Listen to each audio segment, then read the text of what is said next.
continue our Bible reading from the book of 2 Samuel, the 15th chapter, part B, verses 18 to 37.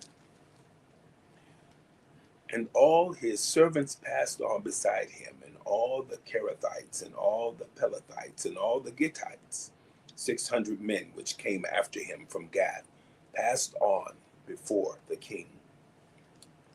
Then said the king to Ittai the Gittite, Wherefore goest thou also with us?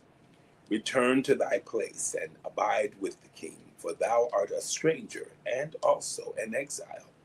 Whereas thou camest but yesterday, should I this day make thee go up and down with us?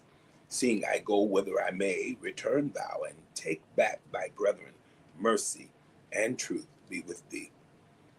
And Ittai answered the king and said, As the Lord liveth, and as my lord the king liveth, surely in what place my lord the king shall be, whether in death or life, even there also will thy servant be. And David said to Ittai, Go and pass over. And Ittai the Gittite passed over, and all his men, and all the little ones that were with him, and all the country wept with a loud voice. And all the people passed over. The king also himself passed over the brook Kidron, and all the people passed over toward the way of the wilderness. And lo, Zadok also and all the Levites were with him, bearing the ark of the covenant of God. And they set down the ark of God, and Abiathar went up until all the people had done passing out of the city. And the king said unto Zadok, Carry back the ark of God into the city.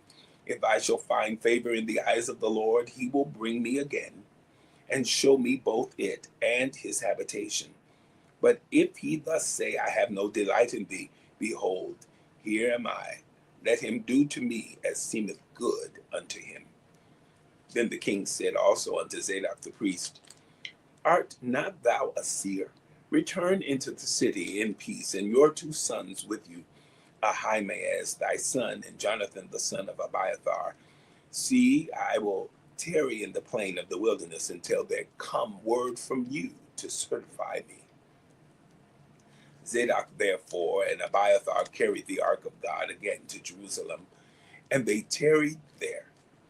And David went up by the ascent of Mount Olivet, and wept as he went up, and had his head covered. And he went barefoot, and all the people that was with him covered every man his head. And they went up, weeping as they went up. And one told David, saying, Ahithophel is among the conspirators with Absalom. And David said, O Lord, I pray thee, turn the counsel of Ahithophel into foolishness. And it came to pass that when David was come to the top of the mount, where he worshipped God, behold, Hushai the Archite came to meet him with his coat rent, and earth upon his head. Unto whom David said, If thou passest on with me, then thou shalt be a burden unto me. But if thou return to the city and say unto Absalom, I will be thy servant, O king, as I have been thy father's servant hitherto, so will I now also be thy servant. Then mayest thou for me defeat the counsel of Ahithophel. And hast thou not there with thee Zadok and Abiathar the priest? Therefore it shall be that what things soever thou shalt hear out of the king's house, thou shalt tell it to Zadok and Abiathar the priests. Behold, they have there with them their 2 sons, Ahimaaz Zadok's son, and Jonathan Abiathar's son. And by them ye shall send unto me everything that ye can hear. So Hushai, David's friend, came into the city, and Absalom came into Jerusalem. The book of 2 Samuel, the 15th chapter, part B, verses 18 to 37. Have a wonderful day.